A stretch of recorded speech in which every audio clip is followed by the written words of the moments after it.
여러분 안녕하십니까? 광주 MBC 뉴스데스크입니다. 22대 총선 이제 1년 앞으로 다가왔습니다. 선거를 향한 후보군의 시계추는 빨라지고 있는 반면 정작 지역 유권자들의 민심은 싸늘하게 식어가고 있습니다. 세대와 상관없이 정치 기득권에 대한 불만과 불신이 컸는데요. 현장의 목소리 주현정 기자가 들어봤습니다. 내년 국회의원 선거를 바라보는 정치 1번지 광주의 민심은 곱지만은 않습니다. 집권 3년 차를 맞이하게 될 윤석열 정부에 대한 중간평가라는 점에서 전국 주도권의 향배가 좌우되는 중요한 선거지만 기대보다는 냉소적 반응이 줄을 이뤘습니다. 국민들을 위해서는 일을 안 하고 자기 당을 위해서 쉬운 말로 밥그릇 싸움을 하는 것 같습니다. 항상 투표는 하긴 하는데 뽑아봤자 그놈이고 다 그렇다. 경제가 살아나야 일을 하는 건데 별다를 게 없으니까. 지역의 민심이 정치 무관심을 넘어 혐오의 영역으로까지 진입했음도 확인할 수 있습니다. 원래 민주당 했는데 이제 떠났어. 이제는 무당층? 이제 그리 가버렸어. 보면은 짜증나서 못 봐. 이 방송을 신경질 나버려. 그렇다면 청년들은 어떨까? 역시나 기득권 정치가 청년층을 대변하지 못하면서 정치 효능감을 느낄 수 없다고 입을 모았습니다. 그러면서도 현장 경험이 풍부한 다양한 인물 공천, 소위 일 잘하는 중진에게는 기회를 주는 전략적 선택도 필요하다고 청년들은 말합니다. 몸소 체험을 느끼신 분들이 국회의원으로 나오셔서 이렇게 실질적인 해결책을 드려야 저희도 그거에 대한 설득이 되고 일 잘하는 사람들은 한두 번 더 해도 되고 못하면은 과감하게 잘라도 된다고 생각합니다. 최근 한 여론조사에서도 내년 총선에서 현 지역구 의원이 다시 당선되는 것보다 새 인물이 당선되는 이른바 물갈이 여론에 힘을 더 실은 광주 전라 지역민들. 이러한 여론을 의식한 듯 여야의 호남 민심 선점 움직임을 합니다. 더불어민주당 이재명 대표 지도부는 지난주 광주와 전남에서 텃밭 민심 다지기를 내세운 텃밭 민심 살피기 차원의 일정을 소화했고 국민의힘 역시 당 소속 정치인 관료들의 잇단 지역 방문과 시당 차원의 릴레이 예산 간담회 개최 등 여당 존재감 키우기에 주력하고 있습니다. 22대 총선까지 1년, 별성 부른 중진은 키우고 소신파 신인은 적극 발굴하는 전략만이 정치권 전반에 냉소적 반응을 보이고 있는 정치 1번지 민심을 돌릴 해법이 될 것으로 보입니다. MBC 뉴스 주현정입니다. 앞서 보신 대로 내년 총선을 앞두고 민심은 냉랭해졌지만 전남 동부권에 출사표를 던질 예정인 입지자들은 치열한 경쟁을 예고하고 있습니다. 지역의 선거구 조정이 여전히 안개 속인데다가 국민의힘은 전남 동부권을 서진 정책의 교두보로 삼고 있죠.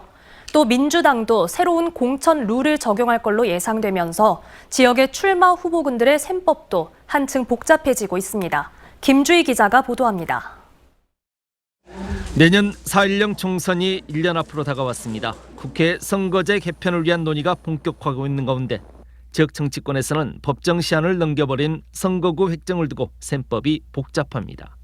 특히 지역 정치권 내에서는 여수 단일 선거구 합구에 순천 2개 선거구 분구 가능성이 일찌감치 제기됐고 여수 순천 가불병 선거구 획정 가능성, 여수 순천 광양 가불병정 선거구 획정 가능성까지 다양한 관측들이 점쳐지고 있는 상황입니다. 여기에 국민의힘이 서진정책 교두보를 전남 동부권 순천 선거구로 삼으려는 전략이 더해지면서 지역 정가는 벌써부터 다양한 변수들로 요동치고 있습니다. 최근 국민의힘 당대표 선거에 출마하며 몸집을 키운 천하람 순천갑 당협위원장과 함께 이정현 전 의원의 등판론까지 제기되면서 순천의 민주당 소속 현역 국회의원들의 생존 경쟁도 일찌감치 불이 붙었습니다. 이번 선거에선 순천 분구 요구가 최대 현안이 될 정도이고 민주당도 그 순천 지역의 여론을 외면할 수 없는 상황인데 그렇게 될 경우 국민의힘 후보들이 선전할 개연성이 있어서 여기에 응하기도 쉽지 않은 그런 상황인 것 같습니다. 민주당이 최근 선출직 공직자 평가위를 출범하면서 현역 의원 하위 20% 감점 확대 여부, 전략공천 등 새롭게 논의되고 있는 공천 룰에 대해서도 관심이 집중되고 있습니다. 여수시 갑 주철현 을 김외재 의원이 의대 병원 설립 등 지역의 현안마다 첨예하게 충돌하고 시의회를 두 갈래로 갈라치게 하며 주도권을 놓지 않으려 안간힘을 쏟는 이유도 여기에 있습니다. 또한 지역 정치권 올드보이들의 귀환, 지역 정치권에 대한 피로감을 파고드는 정치 신인의 등장까지 전남 동부 정치권에는 유난히 이슈와 변수들로 무성합니다. 지역 정치인들에 대한 선거 고민들의 시선도 갈수록 냉엄해지고 있습니다. 사실상 호남 지역의 경선이 곧 본선이기 때문에 호남 지역은 이번 총선에서 오픈 프라이머리 제도를 과감하게 도입해서 어떤 판을 바꿀 수 있는 혁신 공천과 세대 교체, 인물 교체를 모두 다 담보할 수 있는 민주당 차원의 혁신을 기대합니다. 22대 총선을 1년 앞두고 일찌감치 불붙은 현역 의원과 도전 후보군들 간의 열띤 대결 구도. 여기에 선거구 획정 등 수많은 변수들이 복합적으로 작용되면서 전남 동부지역의 내년 총선은 어느 때보다 치열한 경합을 예고하고 있습니다. MBC 뉴스 김주입니다. 전 세계에서 한 번도 시도된 적 없는 아파트 전체 철거가 광주에서 시작됩니다. 이 아이파크 철거 공사를 관리 감독하는 해당 자치구도 철거 과정에서 또 다른 안전사고가 일어날지 몰라 긴장의 끈을 놓지 않고 있습니다. 임지은 기자의 보도입니다. 와이어에 묶인 타워 크레인 자재가 아이파크 아파트 공사 현장으로 옮겨집니다. 자재가 땅에 잘 고정될 수 있도록 작업자들이 바삐 움직입니다. 붕괴 사고 이후 1년 넘게 멈춰있던 현장이 다시 가동되고 있습니다. 아파트 철거 장비를 운반하기 위해 쓸 타워 크레인도 올라갈 준비가 한창입니다. 철거 공사는 비계와 작업 발판 등 철거 기초 장비가 모두 설치되면 인근 상가와 가장 멀리 떨어져 있는 동부터 진행됩니다. 타워 크레인으로 올린 장비를 이용해 한 층 한 층 철거를 진행하는데 벽체는 유압기로 뜯어내고 기둥 등 건물의 중심부는 다이아몬드 재질의 줄톱으로 썰어내는 방식으로 철거가 이뤄집니다. 주변 상인들은 철거 과정에서 발생하는 비산먼지가 가장 걱정입니다. 먼지가 안 날린다고 볼 수는 없어요. 저 자신도 지금 암 투병 중인데 특히 또 아픈 상태에서 일어나니까 더구나 더 염려가 되는 거죠. 관리 감독의 주체인 서구도 속도보다 가장 중요한 건 안전이라며 2차 사고를 방지할 대책을 강화했습니다. 현장에 감리가 상주하는 것은 기본이고 현대산업개발이 작성한 안전관리 계획서에 따라 철거가 이루어지는지 한 달에 한 번씩 외부 기술사들과 함께 점검을 나갑니다. 또 유압기와 다이아몬드 줄톱 등 무거운 장비들이 올라가는 만큼 또 다른 붕괴 위험에 대비해 하중이 집중되는 8개 층의 가설재도 추가로 설치됩니다. 물론 공사 중지 해제를 했지만은 저희들이 상당히 좀 긴장을 하고 있는 상황입니다. 그래서 안전관리 자문단이 있고 또 그 부토안전관리원하고도 사전에 이야기를 했었거든요. 아이파크 아파트는 2025년 상반기를 목표로 철거 작업이 진행될 예정이고 철거가 끝나면 4천억 원을 추가로 들인 재시공이 시작될 계획입니다. MBC 뉴스 임지은입니다. 광주 전남 최대 현안으로 떠오른 광주 군공항 특별법의 국회 통과가 초읽기에 들어갔습니다.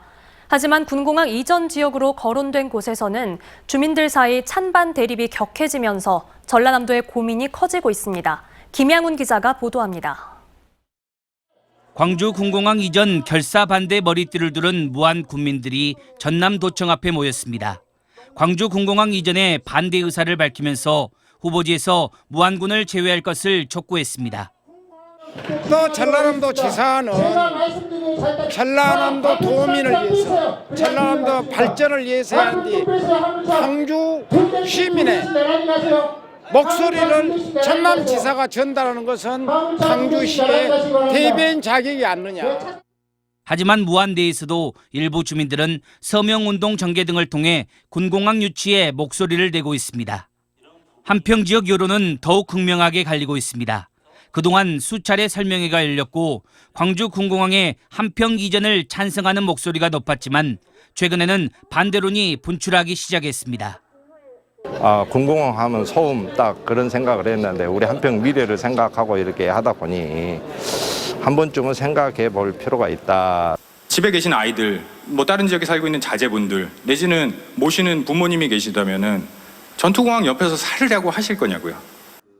김용록 전남지사는 최근 오랜 침묵을 깨고 무안공항에 광주 군공항 유치를 염두에 둔 듯한 언급을 하면서 지역사회 파장을 가져왔습니다. 강기정 광주시장 역시 광주 군공항 유치와 관련해 한평군의 광주 편입이 불가능한 일은 아니라고 말해 현재 후폭풍이 거셉니다. 광주 군공항 특별법은 지난 5일 국회 국방위원회 법안심사소위원회를 통과한 데 이어 법제사법위원회를 거쳐 13일 본회의 심의를 앞두고 있습니다. 강기정 시장과 김용옥 지사는 광주 군공항 문제와 관련한 광주시와 전라남도 간 갈등을 그리고 전남 이전 지역 내 주민 간 갈등을 풀어내야 할 숙제를 안게 됐습니다. MBC 뉴스 김양훈입니다. 광양에서 지적장애 진단을 받은 20대 청년이 평소 친하게 지내던 초중학교 학생 여러 명을 지속해서 성추행하는 일이 발생했습니다. 주로 보호가 취약한 어린 학생들이 피해를 입었는데 재발 방지 대책이 필요하다는 목소리가 나옵니다. 유민호 기자입니다. 청년이 학생들에게 접근한 곳은 주로 학교 인근 여러 놀이터였습니다. 군것질거리를 사주는 등 호의를 베풀어 먼저 친밀한 관계를 형성했습니다. 그렇게 친해진 학생들에게 신체를 만지거나 만져달라는 등 지속해서 추행이 이어졌습니다. 주로 동네에서 알고 지내던 초등학생, 중학생으로 지금까지 파악된 것만 4명 이상입니다. 못 만지게 하면은 그럼 뭐 안 사준다고 그렇게 했다는 얘기를. 그때가 언제였대? 만져도 되냐고 한 게. 어제도 그러고 막 엊그저께도 그랬다고. 한부모 가정 등 학교를 마치면 돌봄이 취약한 아이들로 지역 청소년 센터 상담 과정에서 사실이 드러났습니다. 아니 들어보니까 왜 했냐고 했는데 뭐 욕구라고 하던데요. 상담에 참여한 전문가는 청년이 2년 전 지적장애 진단을 받았지만 의도가 짙은 그루밍 범죄에 해당한다고 말합니다. 또 청년이 학생들의 요구로 담배를 사다 주는 등 비행으로 이어지고 있어 피해가 번지기 전 이를 바로잡아야 한다고 강조합니다. 우리가 상상하기 힘든 그리고 하기 어려운 그런 어떤 큰 사고가 나면 그때 가서 어떻게 할 건지 이 염려가 돼서 제가 지금 현재 제보를 하게 된 겁니다. 문제는 상담기관 등 지역사회가 가해 청년의 행동을 제어하는 데 어려움을 겪고 있다는 겁니다. 교육청에서는 피해를 겪은 학생만 보호할 수 있다는 입장이고 경찰 수사 개시도 미성년자다 보니 부모 등 보호자 동의가 없으면 진술 확보하기가 녹록지 않은 상황입니다. 교육청도 학교도 경찰서도 좀 애매한 부분이 있지만 그래도 이것이 해결되지 않으면 또 수많은 학생들이 이 범죄에 노출될 수 있고. 청년은 취재진과 만난 자리에서 호기심의 한 행동이라며 다시는 이를 반복하지 않겠다고 밝혔습니다. 교육청은 전문 상담 인력을 학교에 투입하겠다며 대응에 나섰고 경찰도 피해 사실 확보에 주력하는 등 후속 조치에 들어갔습니다. MBC 뉴스입니다. 오늘 오후 6시 10분쯤 화순군 화순읍의 한 요양병원에서 불이 나 출동한 소방대에 의해 약 20분 만에 꺼졌습니다. 이 불로 다친 사람은 없었지만 병원 안에 있던 환자와 의료진 등 100여 명이 스스로 대피했습니다. 소방당국은 지하 1층에 있는 보일러실에서 불길이 시작됐다는 목격자의 진술 등을 토대로 정확한 화재 원인을 조사하고 있습니다. 프로야구 기아 타이거즈가 지난주 열린 두산과의 홈 개막 3연전에서 2경기를 내주는 이른바 루징 시리즈를 기록하면서 불안한 출발을 보이고 있습니다. 주축 선수들의 부상 이탈과 타선의 집중력 부족이 문제로 떠오르고 있습니다. 보도에 김영찬 기자입니다. 8회 소크라테스의 안타와 최용우의 볼넷, 그리고 황대인의 내야 안타로 만들어낸 무사 만루 기회. 3대2로 두산에게 끌려가던 기아가 역전을 할 수 있는 조로의 기회를 잡았지만 두 타자 연속 삼진과 내야 땅볼로 허무하게 이닝을 끝냅니다. 잔루만 10개를 기록하며 두산에게 한 점차 쓰라린 패배를 당했습니다. 여러 차례 득점 찬스를 놓친 것이 가장 컸습니다. 특히 기아의 4번 타자 나성범 선수와 김선빈, 김도영 등 타선의 주축들이 부상 등으로 이탈하면서 타선 움직력이 떨어졌다는 평가입니다. 결정력 부족으로 경기를 그르치고 말았는데요. 앞으로 기아가 좀 더 좋은 성적을 내기 위해서는 그 득점권 타율을 높이는 것이 가장 급선무가 아닌가 생각이 듭니다. 반면 기아의 외국인 원투퍼치의 초반 성적표는 합격점을 받고 있습니다. 홈 개막전 선발로 나선 션 앤던스는 7이닝 동안 2자책점을 기록하면서 퀄리티 스타트를 기록했고 메드나 역시 152km의 강속구를 뿌리며 팬들에게 강한 인상을 남겼습니다. 기아는 이번 주 하나 이글스와 홈 3연전을 치르는데 토종 에이스 양현종을 내세워 분위기 반전을 노리고 있습니다. 주축 선수들의 이탈로 이른바 잇몸 야구를 하고 있는 기아가 후반 순위 싸움에서 유리한 고지를 점할 수 있을지 관심이 모아지고 있습니다. MBC 뉴스 김영창입니다.